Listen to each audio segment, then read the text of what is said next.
Hello and welcome into the Recruiting Blitz podcast. I am Greg Smith, senior recruiting analyst here at Inside Nebraska. And the other person that you see, if you're watching this on our YouTube channel, is not Jansen Coburn this week, our digital content extraordinaire. It is Nick Harris, national recruiting analyst here at Rival, specializing in the Texas area. And if you've been paying any attention whatsoever to Nebraska recruiting under Matt Rhule, there has been a lot of Texas talk. So I'm definitely excited to get a chance to talk to Nick. First things first, man. Nick, how are you? Man, doing pretty good. I'm excited to be on. Ever since this hire was made official for Matt Rhule and all the staff that he's putting into place, I've been looking forward to hopping on and talking shop with you guys. Yeah, it's a good time because, like you said, they have definitely, it is intentional, as Bob Wager said yesterday in his press conference, or Thursday in the press conference. By the time this goes out, it will not be yesterday. But what I want to start with is this, Nick. Nebraska signed they had six players in the actual 2023 recruiting class from the state of Texas.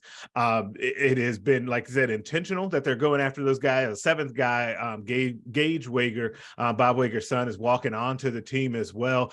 So it's been intentional. So what's just kind of your high level thoughts about what Matt Rhule's hire has meant for Nebraska in the state of Texas?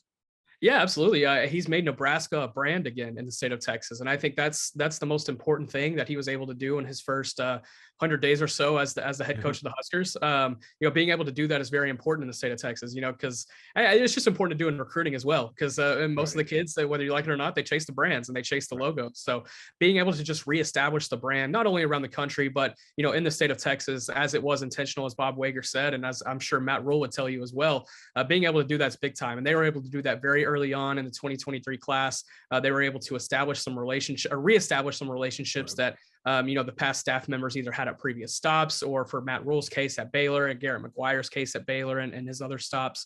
So just being able to reestablish that and get footing in as soon as possible and land six guys within the state, that's big time. And, even a couple of those players are developmental guys, and that's important just to be able to turn around to the 2024 class and show those coaches in the state of Texas and around the country, like, hey, we're okay with taking these developmental type guys if it means that we can establish these relationships and, develop them as time goes on.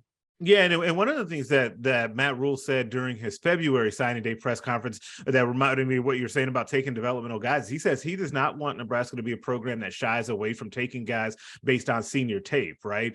And you had, Jeremiah Charles, Ishmael Smith-Flores, guys that came late from Arlington Martin, where Bob Wager was. Like, he doesn't want to shy away from taking those types of guys that can help the program down the road, because he says, I don't know about you guys, but when I was, 14, 15 years old, I wasn't all the way there yet. So that's still definitely a thing in recruiting, even though its players are being identified earlier and earlier. And one thing too, that you mentioned, kind of those relationships that are being kind of reestablished in Texas, it definitely caught my eye. And I'm sure you noticed this too, that right after, I think it was like 48, 72 hours after signing day, Matt Rhule and a bunch of staff members were down in Texas, back in Texas at coaches clinics. Then I guess one of the things, like, to me, I want you to be able to kind of speak to what kind of impact that has for Nebraska and kind of spreading that brand. Yeah, for sure. I we'll start with kind of an off the path topic here, just kind of re-engage us back in. Joey McGuire, the head coach at Texas Tech, whenever he was hired, which was, I believe, November of 2021, it would have been. It was a huge hire in the case that he had more relationships with high school coaches in the entire state of Texas than maybe any other Power 5 head coach in the country. And that has paid huge dividends in the time that he has been a head coach there. Even if they didn't have the success that they had on the field last season, let's say they went 3-9, I still think they put together just as good of a recruiting class and just as good of recruiting momentum, just based off of just having that. And so Matt Rhule, seeing that, understanding that he has those connections from his time at Baylor, and some of his staff members do as well, it'd be dumb not to go ahead and just do the same thing and be able to go to these coaches clinics, meet face to face with these guys, because you never know when you might need one of them 1, 3, 5, 10 years down the road. And sure enough, early on, he's needed a couple of those relationships. And, I think in talking to head coaches, and there's a lot of similarities between both what Matt Rhule has been able to do and what Joey McGuire has been able to do when it comes to a relationship building perspective. And the fact that they're both genuine, they're both very natural, and, how they carry on conversation, how they handle a relationship. Some high school coaches, they'll get, upset that, a college coach will maybe come in once every 3 years when they have the 4-star linebacker, when they have the 5-star running back that they want to see. But with these guys, they're staying in contact every day with these guys, texting them, letting them, know that if they ever need anything, that they're only a phone call away. And they truly mean that. Their phone phones are ringing from start to finish every single day, and Right. they don't mind it. And that's, that's part of the job, and that's part of what Matt Rhule wanted to do in coming to Nebraska and being able to establish that pipeline here in the state of Texas. And I think he's done a really good job of it, and it's resonating with those high school coaches.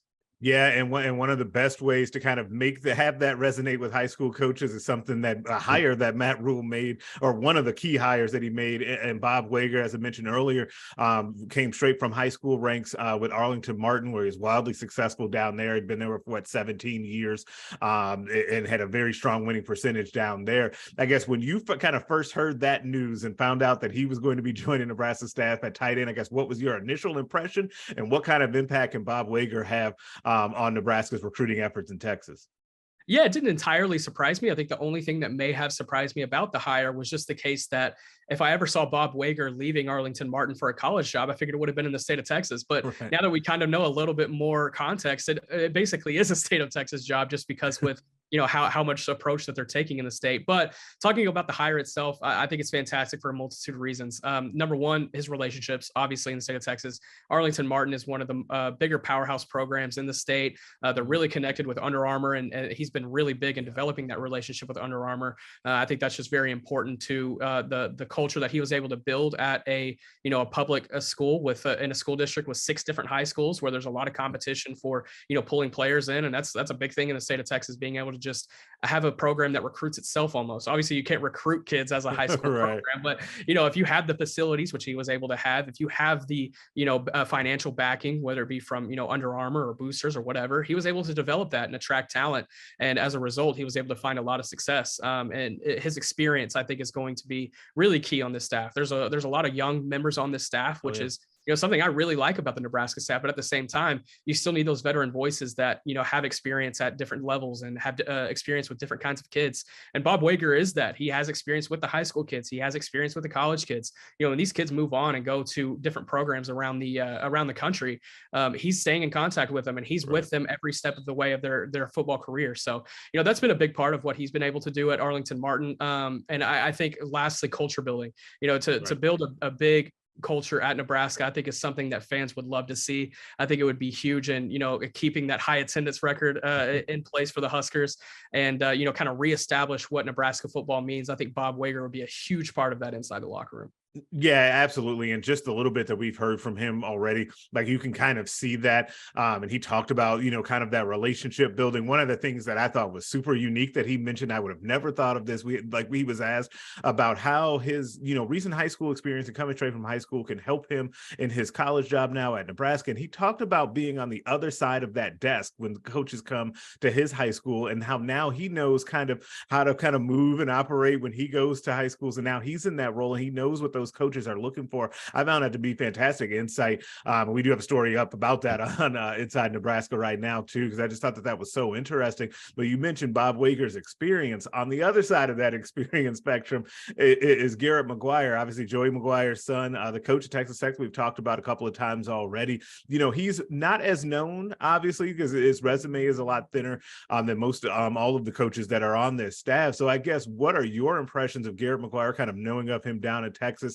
And what do you think that he can do on this staff as kind of a recruiter? Because we hear it all the time from people on our insiders board about kind of the concerns about having someone that young. He just turned 24 a couple of weeks ago, being on the staff. So what are your thoughts on Garrett McGuire? Yeah, I think he's the most experienced 24-year-old you'll find in any industry ever. He has experience at all 3 levels, coaching at all 3 levels of football, at high school, whether it be, assisting with his dad when he was at Cedar Hill High School and sticking around even after he graduated to kind of, help the transition out of Joey McGuire into Carlos Lynn, who was the head coach that took over at Cedar Hill whenever Joey left for Baylor, and then going to Baylor and staying as a GA and being able to learn from that staff, and then going to the Carolina Panthers and being a part of that staff with Matt Rhule and being able to be in that building, having all 3 levels of experience and understanding the perspective of what the high school coach, a college coach, or being on the recruiting staff, having all of those perspectives is really important. And Garrett McGuire, when you look for the resume checkers, he has all of those. And I think the only thing he doesn't have is actual coaching experience, but he's lived with one of the best coaches in Texas high school football history for his entire life. So it's a safe gamble, and I think he's going to be a fantastic recruiter recruiter as a result of being the youngest coach in Power 5, having that connection where he's only about 6 or 7 years removed from the kids he's going to be recruiting. That's big time. And he comes from a household where recruiting is the lifeblood. He mentioned in his press conference yesterday about and they were talking about his dad, Joey McGuire, and the fact that he is his best recruiter. And I think Garrett McGuire, if he were ever to take a head coaching job, he would be the same exact thing. He would be his best recruiter. He's got a big personality. He's still very young and green in the space. And I could tell even in that press conference yesterday, it looked pretty new to him.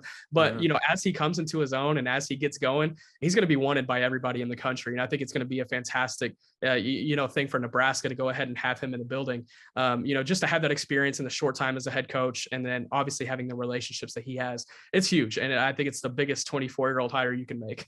It's gonna, I think it's just going to be a fascinating thing because I feel like the other people that you've seen kind of get hired this early, the like Lane Kiffin, Lincoln Riley have been a couple of really successful ones. I feel like those guys, it just seems to work out in most cases when they're this young because guys don't like a guy like Matt Rhule is not going to just take a random chance on a guy and put him in that position. Like he's gonna, and it's funny because every time, because basically for every assistant availability, someone has been asked in some way, shape, or form about Garrett, and they've all basically said, and he doesn't need us watching after him. He knows what he's doing.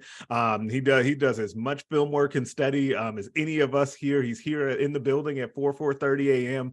Evan Cooper was kind of talking about that and them going back and forth kind of with weightlifting and all of that.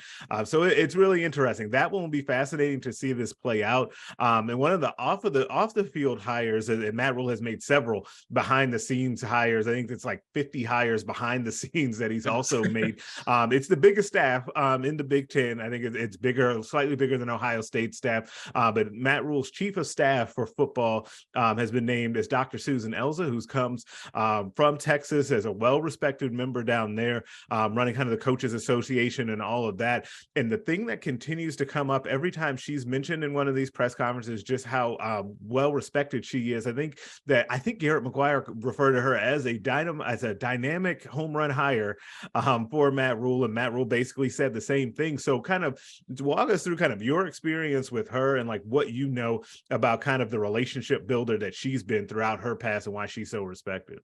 Yeah, absolutely. Relationships, once again, in the state of Texas, and she has a lot of those. If you're looking at this Nebraska staff as the Avengers, and I'm going to become a movie nerd right here. She's the Nick Fury of this staff. She's the one that's over the top, observing everything and, making sure the pieces are in line and, bringing in the pieces that, would fit into the program. And the chief of staff role is relatively new in Power 5 football or just in football and college football in general. And it kind of just fits whatever staff or whatever program thinks the role should be. And I think with her, it's going to be the perfect quote unquote CEO of an athletic program. And I don't think you could find a better one than Susan Elza. She's somebody that will work with Matt Rhule on a day-to-day basis, the AD on a day-to-day basis, working with various staff members on a day-to-day basis. Just putting together a team is something that she's done a really good job of. Just a couple of examples of things she's done at her previous stop at the UIL, where she was the executive athletic director. For example, the 2020 season during the COVID season was really tough on a lot of high school governing bodies. Many states did not even play football during the 2020 season. And in Texas, the cases were really bad. There was a lot of stuff and a lot of pressure going on, not only from, the health department in the state of Texas, but from football fans. Texas high school football, it still is what it is. You got to get those games in somehow. So she did a really good job of balancing that and being able to fit an entire season in with little to no struggle. It was pretty impressive. And it was the UIL's 100th season. There was a lot of pressure just around making it a big deal that year. And she did a fantastic job with, being able to manage those waters and, still create the spectacle that it is. And as a leader, very well connected and very respected. You ask anybody in the state of Texas, you will not find many people that do not like Susan Elza. She's a fantastic woman. She has experience both as a coach, as an athletic director, and then obviously as the leader of the governing body of the Texas High School Sports Association. I think she could be a future Power 5 AD in the future. And, to have someone like that in the building right now at a program that you're trying to build back, I think that's going to be fantastic. Yeah, it's so fascinating because of what basically kind of going through some of the different puzzle pieces that Matt Rhule has put in place. One of the common themes that I think, and just in this conversation with you today, is a lot of these folks are like great relationship builders, people that are seen as up and coming folks that are going to continue to move up the ranks beyond the job that Matt Rhule has them in right now. And I think that to me is a real X factor and a wild card, because to me, one of the things I always say about really successful, Power 5 big time college football programs is eventually you should have like a lot of people that leave, not because you're moving them out, but because you've been successful as a program and people recognize the talent within your building. Like that is something that has not been a thing here at Nebraska, along with winning. Sorry. And so that makes sense, right? And so I think that getting back to that and having that sort of thing happen within Nebraska would be a great thing down the road, obviously. Again, the thing I want to kind of get you out of here on, Nick, and I definitely appreciate all the time with you today, is that Matt Rhule, like you said, obviously putting together kind of his Texas Avengers, right? Like he's putting that together. Like how formidable do you think that this group can be in landing talent on a year in and year out basis from the state of Texas? The excitement around Nebraska is way higher at this point than I expected it to be. Talking to recruits across the state, and especially in the 2024 class, which is this upcoming cycle, very important for the Huskers and rebuilding the program. There's a lot of excitement around the Huskers. I think there's going to be some surprising official visits that, top recruits in the state of Texas make out to Lincoln. The hype around Nebraska and the state of Texas is back, and I love it. I think it's great for not only the state, but for college football. I think they'll find a lot of success in the state, and I think they'll find a lot of success at the program. And that's about as simply put as I can put it. I think they'll find a lot of success. Nice. Okay, so I'm going to put you on the spot here because I brought this up on a previous video that you can also find from our rapid recap of Wager and McGuire's press conference. I set the over-under for 6 Texas high school recruits for the 2024 class for Nebraska. 6 is not a magic number. It's the number, like we said, off top of players that they signed from the state in the 2023 class. So Nick, over-under on whether or not, or for Nebraska, for 6 players and from Texas in the 2024 class. I'm going to go over, and I'm going to say 8. I think there's already, a lot of momentum building around the program, and we already saw late in the cycle when they needed spots to fill. They keyed in on the relationships that they already had, and they filled those spots with those relationships based on trusted evaluations that they know.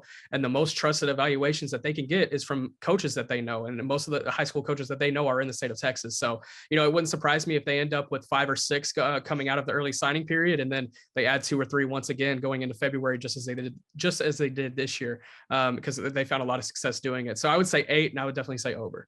All right. I'm right there with you. I'll go on record again. I'm on the over as well. I think it's going to be a big year. I'm with you. I've talked to a handful of kids down in Texas. It's just kind of looking at kind of some of their top targets for Nebraska for this year. And they are buzzing about Nebraska. And I'll be curious to see as we move through kind of camp season and all of that, what more you uncover and what we kind of put together at Inside Nebraska from those guys. But again, Nick, thank you so much for hopping on. That's going to do it for this episode of the Recruiting Blitz. Make sure if you watch this on YouTube, you like the video, subscribe to the YouTube channel so you get the videos directly in your feed. Catch all of our written content over at Inside Nebraska, nebraska.rivals.com, and we will catch you guys next time.